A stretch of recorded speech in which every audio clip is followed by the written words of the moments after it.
수년 전에 어떤 기독교 방송국에서 서울 강남에 있는 S교회 원로 목사님을 모시고 인터뷰를 진행한 적이 있었습니다.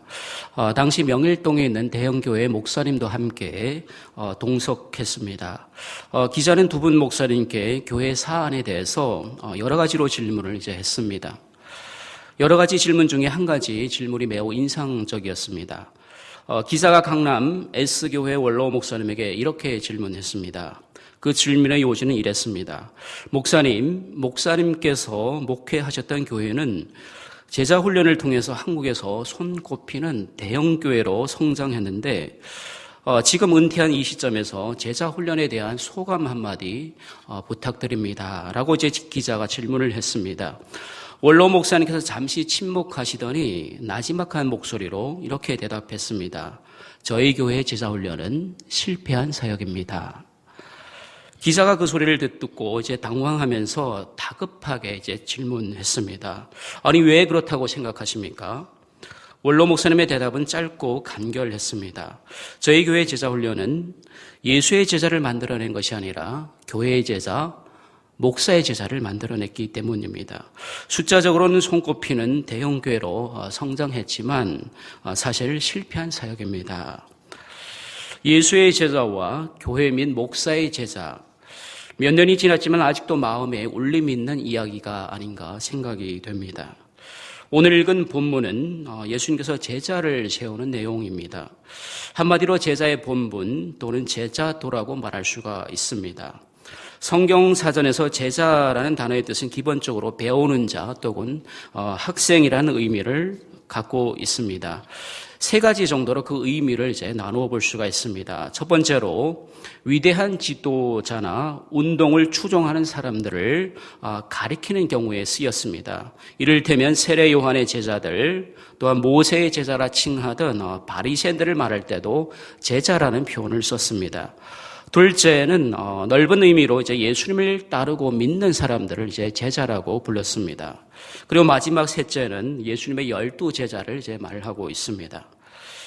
또한 성경사전에서 본분이라는 단어에 대해서 이렇게 정의하고 있습니다. 사람이 마땅히 행해야 할 원래의 의무나 마땅히 있어야 할 자리라고 정의하고 있습니다.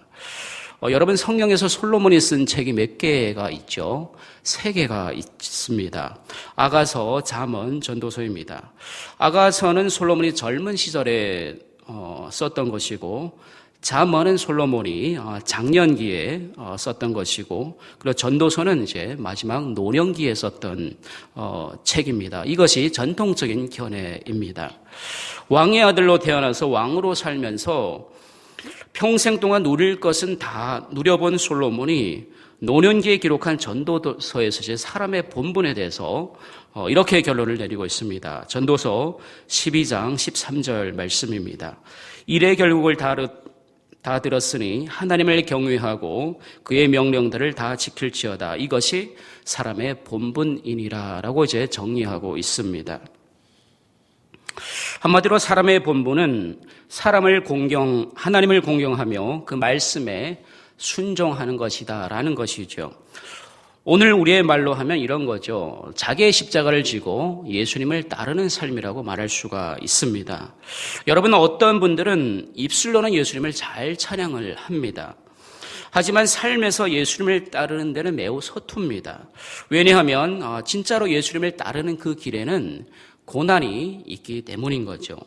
이처럼 예수님을 따르는 삶은 좁은 길, 좁은 문이거든요. 그래서 예수님을 따르는 사람들이 적은 것입니다. 여러분, 성경을 자세히 보면 예수님께서 나를 찬양하라라고 한 적은 한 번도 없으십니다. 대신 나를 따르라고 말씀하셨습니다. 우리 광주 동산교회 성도님들은 입술로도 예수님을 찬양하고 몸으로도 예수님을 찬양하고 특별히 삶으로 예수님을 따라가는 그런 복된 분들 다 되시기를 간절히 축원드립니다. 이 시간 그런 의미에서 우리 앞뒤좌우 한번 인사를 해보겠습니다. 이렇게 인사를 할 때 이렇게 인사를 하겠습니다. 예수님을 따라가는 것이 행복입니다. 앞뒤좌우 한번 인사해 보겠습니다.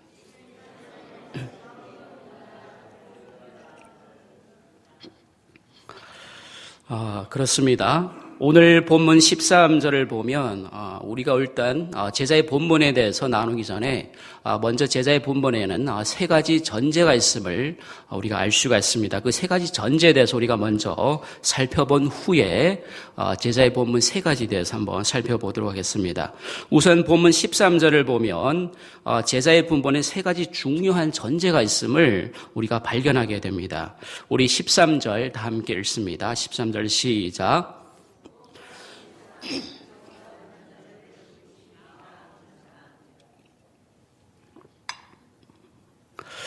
여러분 여기서 자기는 누구입니까? 예수님이시죠. 우리의 주인 되시는 예수님이 우리의 뜻이 아니라 누구의 뜻이죠? 그분의 뜻에 따라서 우리를 불렀다는 것이 제자로 부름받은 사람의 첫 번째 전제라는 것입니다. 그러니까 공자가 우리를 부른 것도 아니고 석가가 우리를 부른 것도 아니고 또한 마호메트가 우리를 부른 것도 아니고 누가 불렀다고요? 예수님이 우리를 불렀다는 것이 제자로 부름받은 사람의 첫 번째 전제라는 것입니다. 그래서 한 유명한 신학자는 이렇게 고백합니다. 내 인생에 가장 큰 기적이 있다면 그것은 만왕의 왕 되신 예수님이 나를 소명하였다는 기적이다라고 이제 고백했습니다. 자, 그러면 두 번째 전제는 무엇일까요? 우리 다시 한번 13절 봅니다. 13절에 보면 자기가 원하는 자들이라는 구절이 나옵니다. 여기서 원하다의 의미는 많은 사람들 중에서 선택하셨다라는 뜻입니다. 그러니까 우리의 입장에서는 어떤 거죠? 스카우트 당한 거죠. 다시 말해서 선택받았다는 말은 의무와 책임을 넘어서 선택받은 사람들만이 누릴 수 있는 뭐죠? 특권이라는 것입니다. 이 특권에는 반드시 하나님의 복된 약속이 따르게 되어 있습니다. 여러분, 우리는 세계 70억 인구 중에서 선택받은 예수님의 제자들인 거죠. 또한 다른 나라를 제쳐놓고서라도 대한민국 5천만 국민 중에서 특별히 또 우리는 선택받은 사람들인 것이죠. 또한 그 가운데서도 광주 동산교회로 부르심을 받았고 또 그 가운데서도 오늘 이렇게 수요예배로 부르심을 받아서 하나님께 지금 예배를 드리고 있지 않습니까? 여러분 지금 그 특권을 누리고 있는 것입니다. 그러니까 이 시간 여기에 온 것이 우연이 아니라는 것이죠. 하나님께서 특별히 여러분들을 이곳에 부르셔서 예배를 하게 하신다는 것입니다. 그렇습니다. 제자로 부름받은 사람의 두 번째 전제는 수많은 사람들 가운데서 내가 선택받았다는 것이고 그 특권을 지금 누리고 있다는 것입니다. 자, 그러면 세 번째 전제는 무엇일까요? 13절의 마지막 구절입니다. 또 산에 오르사 자기가 원하는 자들을 부르시니 나아온지라 라고 말씀하고 있습니다. 여기서 나아온지라 이것이 바로 세 번째 전제입니다. 그러니까 예수님이 불렀다고 다 제자가 되는 것은 아닙니다. 그 부르심에 어떻게 해야 되죠? 인격적으로 응답을 해야만 예수님의 제자가 될 수가 있는 것이죠. 여러분 결혼식이 있지 않습니까? 결혼식 혼주가 초대장을 보내지 않습니까? 하지만 그 초대장을 들고 결혼식에 참석하는 사람만이 신랑 신부를 축복할 수 있고 또한 뭐죠? 그 맛있는 음식도 먹을 수가 있다는 것이죠. 이처럼 제자의 본분도 예수님의 부르심에 인격적으로 응답하는 사람만이 제자가 될 수가 있는 것이죠. 여러분 박수도 마주쳐야 소리가 나지 않습니까? 마찬가지입니다. 우리도 예수님의 그 부르심에 인격적으로 그냥 막무가내로 응답하는 것이 아니라 인격적으로 응답해야 한다는 것입니다. 그래서 어떻게 하죠? 날마다 결단이 필요한 거예요. 그런데 이 인격적인 응답은 그냥 한 번 하고 끝이 나는 것이 아니라 날마다 기도 가운데서 인격적으로 결단을 해야 하는 것입니다. 이제 한번 정리하고 넘어갑니다. 제자의 본문에는 몇 가지가 있다고 했죠? 세 가지가 있다고 했습니다. 첫째는 예수님이 우리를 불렀다는 것이고 그리고 두 번째는 뭐죠? 많은 사람들 가운데서 선택받았다는 것이죠. 그리고 이 선택은 선택받은 사람들만이 누릴 수 있는 뭐라고 했죠? 특권이라는 것이죠. 또 이 특권에는 뭐가 따른다고요? 하나님의 복된 약속이 따른다는 것입니다. 그리고 마지막 세 번째는 내가 예수님의 부르심에 매일 기도를 통해서 인격적으로 응답해야 한다는 것입니다. 자, 그러면 아래 이러한 세 가지 전제를 생각하면서 제자로 부름받은 사람의 본분이 무엇인지 이 시간 세 가지로 이제 알아보겠습니다. 여러분, 제자도는 너무나도 중요한 주제이기 때문에 오늘 우리가 본문 말씀을 쪼개고 쪼개가면서 한번 살펴보도록 하겠습니다. 자, 그러면 제자로 부름받은 사람의 첫 번째 본분은 뭘까요? 바로 예수님과의 친밀함입니다. 우리 14절 말씀 함께 읽습니다. 14절 시작.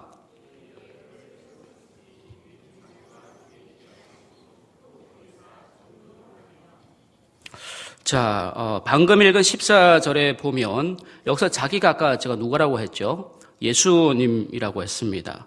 13절에와 마찬가지로 예수님인 거예요. 그러니까 자기와 함께 있게 하시고는 뭐가 되죠? 예수님과 함께 있고가 됩니다. 그러니까 제자로 부름받은 사람의 본분은 우선은 늘 예수님과 함께 있어야 한다는 것이죠. 그것이 무엇보다 중요하다는 말씀인 것입니다. 예수님과 함께 있는다는 말은 뭐죠? 다른 말로는 우리의 표현으로는 뭐죠? 친밀함인 거죠. 우리는 이 사실을 누가복음 10장에 나오는 마르다와 마리아의 사건에서 잘 알 수가 있습니다. 예수님께서 지금 제자들과 함께 예루살렘으로 여행을 가는 길에 어떤 마을에 들어가게 됩니다. 그때 마침 마르다라는 여자가 예수를 자기의 집에 모시게 됩니다. 그 여자에게는 마리아라는 이제 동생이 있죠. 그 동생이 있는데 마리아는 이제 예수님이 자기의 집에 오니까 마르다는 지금 분주하게 음식거리를 만들고 있죠. 근데 지금 마리아는 어떻게 하고 있죠? 예수님의 발치에 앉아서 이제 말씀을 듣게 됩니다. 식사를 준비하느라고 이제 정신이 없었던 마르다가 드디어 예수님께 와서 이제 말씀합니다. 자기가 지금 음식을 만드는데 너무 바쁜데 지금 마리아 보고 좀 도와주라는 이제 겁니다. 여러분, 상식적으로 생각해도 마르다의 말이 100번 맞는 말이죠. 손님을 정해놓고 일손이 바쁜데 하나라도 일손을 도와가면서 음식 준비를 빨리 해야 좀 손님을 맛있게 대접할 수 있지 않겠습니까? 그런데 예수님은 어떻게 말씀합니까? 그러한 마르다를 이제 향해서 이렇게 말씀합니다. 누가복음 10장 41절 42절 말씀입니다. 주께서 대답하여 이르시되 마르다야 마르다야 내가 많은 일로 염려하고 근심하나 몇 가지만 하든지 혹은 한 가지만이라도 족하니라. 마리아는 이 좋은 편을 택하였으니 빼앗기지 아니하리라 라고 이제 예수님께서 마르다에게 말씀해 주고 있습니다.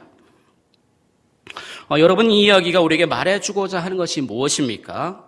일손을 돕고 안 돕고의 문제가 아니라는 것입니다. 그러니까 마르다는 지금 예수님보다는 예수님을 위한 일에 더욱 열심을 내고 있는 것이죠. 그러니까 우선순위가 지금 바뀌었다는 것입니다. 예수님과의 친밀함이 먼저이고 그 다음이 사역이거든요. 하지만 마리아는 지금 우선순위의 가치를 알았던 거예요. 그래서 사역보다는 예수님과의 친밀함을 먼저 선택했던 것입니다.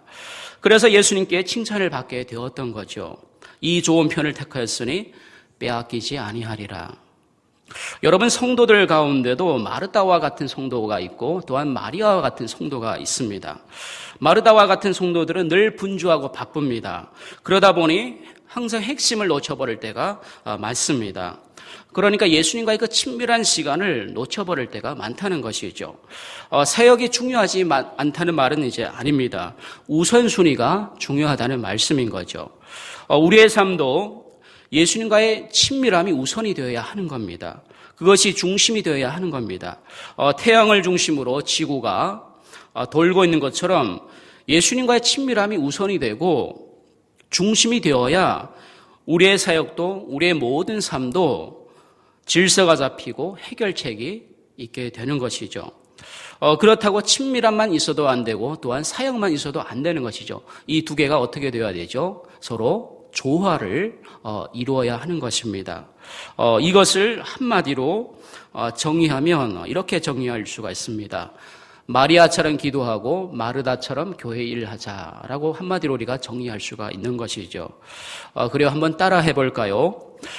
마리아처럼 기도하고 마르다처럼 교회 일을 하자. 네, 그렇습니다. 이제 또 우리의 소그룹이 시작되죠. 마리아처럼 기도하면서 마르다처럼 리더로 섬기기를 원하는 분들은 이번 소그룹에 다 참여하기를 부탁드립니다. 그래서 올 한 해는 참으로 마리아처럼 열심히 기도하고 또한 마르다처럼 열심히 교회를 섬기는 여러분들 되기를 간절히 축복합니다. 자, 그러면 이제 제자로 부름받은 사람의 두 번째 본문은 무엇일까요? 그것은 바로 전도입니다. 우리 14절 말씀 다시 한번 읽습니다. 시작.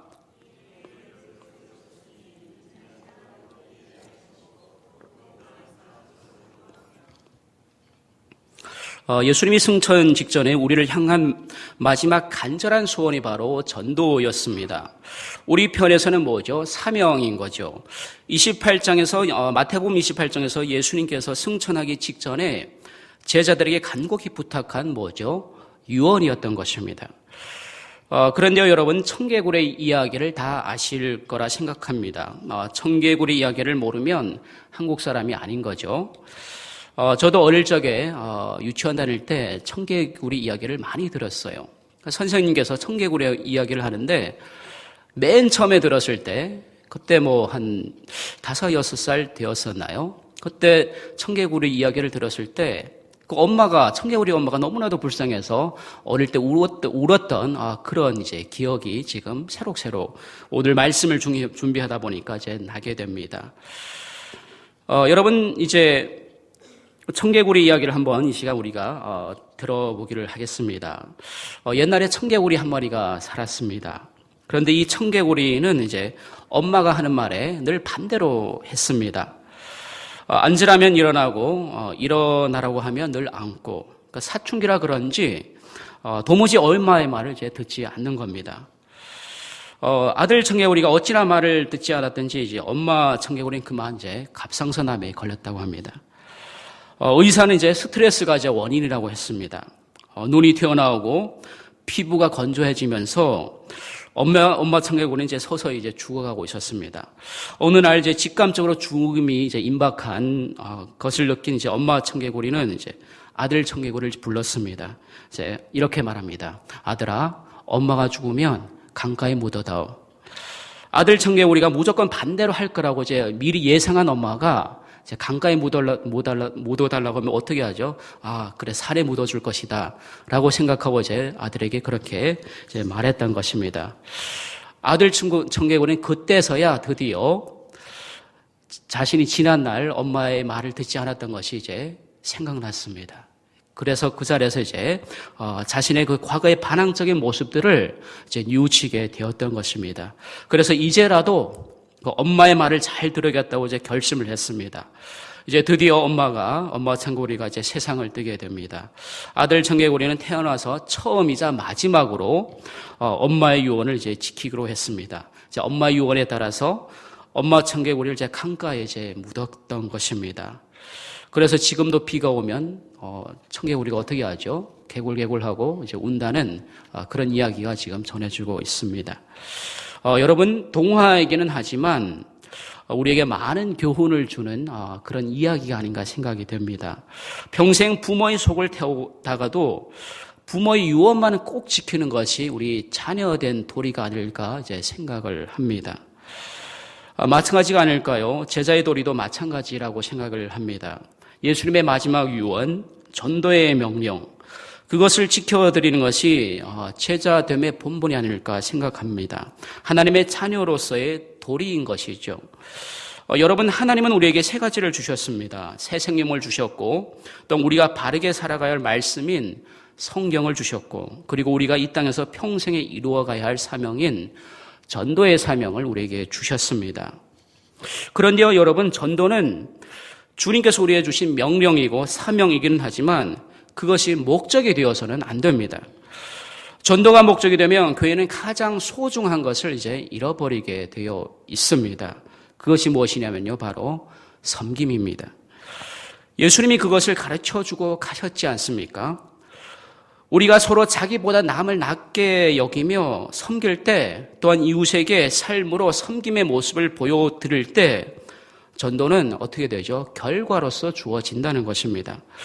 전도가 목적이 되다 보니까 어떤 의미에서 보면 오늘날 교회가 가장 중요한 그 섬김, 그것을 잃어버리지는 않았는지 우리 다시 한번 돌아보게 됩니다. 여러분, 예수님이 승천하실 때 전도의 사명을 주시면서 제자를 삼으라고 말씀하셨지 않습니까? 그것이 마태복음 28장에 나옵니다. 그런데요, 그 원어의 문맥의 의미를 잘 살펴보면 제자를 삼는다는 것은 그러니까 우리의 말과 프로그램이 아니라 삶으로 우리의 복음을 보여준다는 그런 의미거든요. 원어에 보면. 한마디로 삶으로 섬김의 모습을 보여줘야 한다는 것이죠. 예수님이 친히 그 모습을 보여주지 않습니까? 마지막 십자가에 달리시기 전날 밤에 제자들의 팔을 친히 씻기지 않았습니까? 또한 이제 바울이 그렇게 살았고 그리고 제자들도 그렇게 살다가 갔습니다. 수많은 복음의 증인들이 그렇게 살았던 것입니다. 이게 마태복음 28장에서 말하는 지상 대명령인 전도의 진정한 의미입니다. 그렇습니다. 여러분, 한번 도전해보고 싶지 않으십니까? 저와 여러분의 삶에 이러한 은혜가 있으시기를 간절히 축복합니다.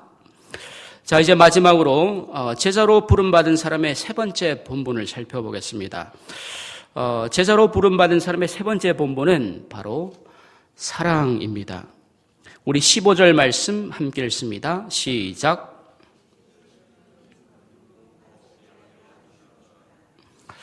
여러분, 제가 사랑에 대해서는 잘 모르지만 물론 여러분들이 저보다 잘 아시겠죠. 하지만 저는 이제 하나님께로부터 받은 그 사랑이 너무나도 이제 큽니다.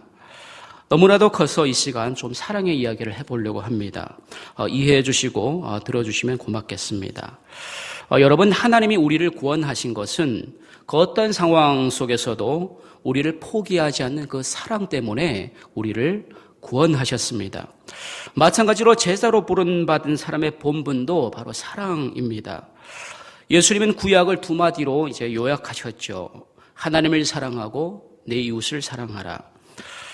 여러분, 십자가에 저기 십자가가 걸려 있죠. 십자가의 또 다른 의미가 무엇일까요? 세로가 뭘까요? 인간에 대한 하나님의 사랑인 것이죠. 그럼 가로는 뭐죠? 이웃 사랑인 것이죠. 이것이 십자가에 대한 또 다른 이제 의미라는 것입니다. 결국 십자가는 사랑의 완성을 우리에게 보여줍니다.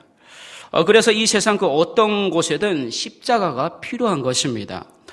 가정이든 일터이든 학교이든 그 어떤 곳에 가든 간에 하나님의 십자가의 사랑이 흘러야 하는 것입니다. 이처럼 귀신을 내쫓는 능력도 마찬가지인 것이죠. 그 핵심에는 하나님의 사랑과 궁혈이 있어야 하는 것입니다. 그것이 뒷받침되지 않으면 그 능력은 이상한 신비주의나 이단으로 흘러가게 되어 있습니다.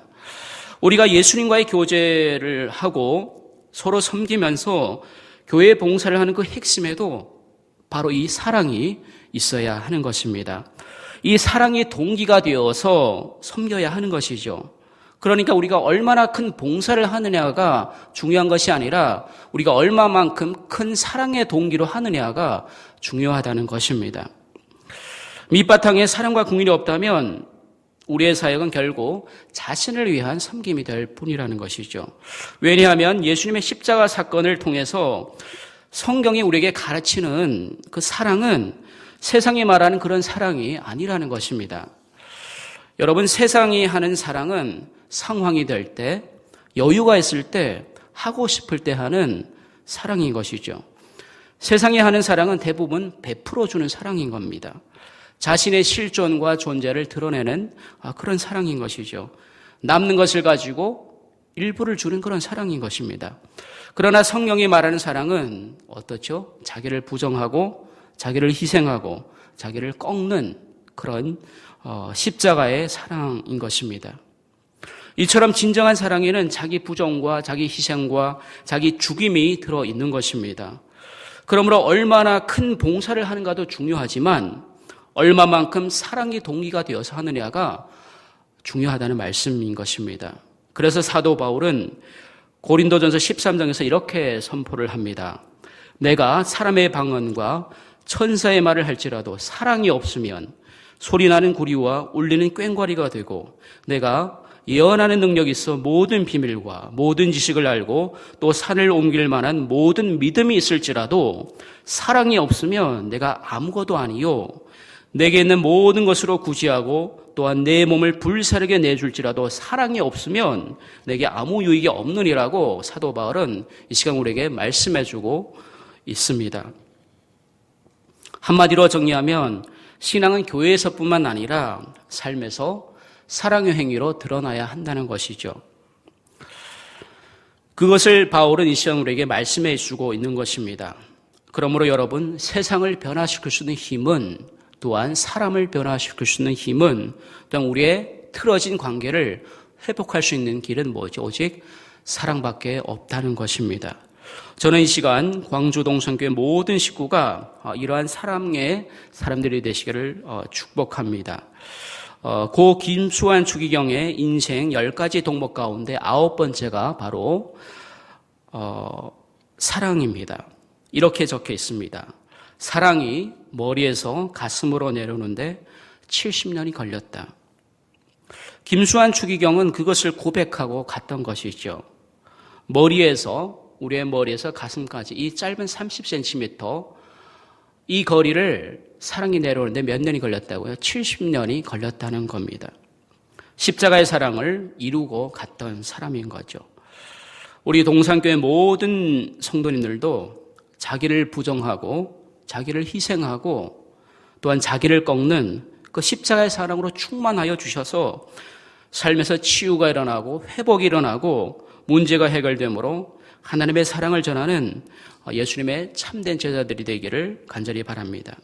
이제 오늘의 말씀을 마무리하면서 한 가지 도전의 말씀을 이제 드리려고 합니다. 우리 19절 말씀 한 목소리로 읽습니다. 시작.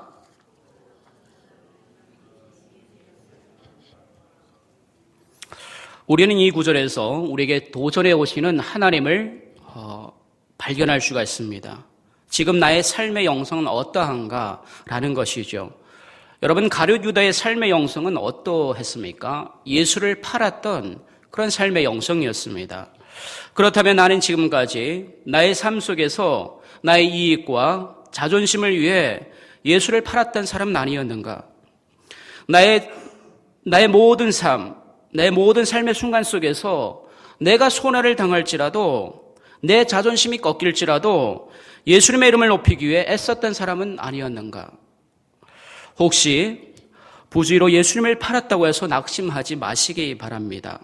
하나님께서 예비해 놓으신 한 가지 은혜의 방편이 있습니다. 그것이 무엇일까요? 바로 눈물입니다. 베드로는 예수님을 3번이나 배신하고도 하나님이 예비하신 이 은혜를 붙잡았습니다. 새벽녘에 밖에 나가서 눈물로 통곡했습니다. 그런 베드로를 예수님은 다시 찾아가셨습니다. 그래서 그로 하여금 능력 있는 제자의 삶을 다시 회복할 수 있도록 인도해 주셨습니다.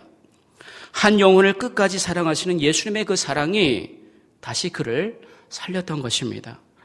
그러므로 제자는 그 어떤 상황 속에서도 세상 끝날까지 나를 포기하지 않는 그 예수님의 사랑을 믿고 그 믿음으로 날마다 살아가는 사람들인 것이죠. 이 시간 그러한 믿음의 은혜가 저와 여러분과 함께 하시기를 간절히 축원드립니다.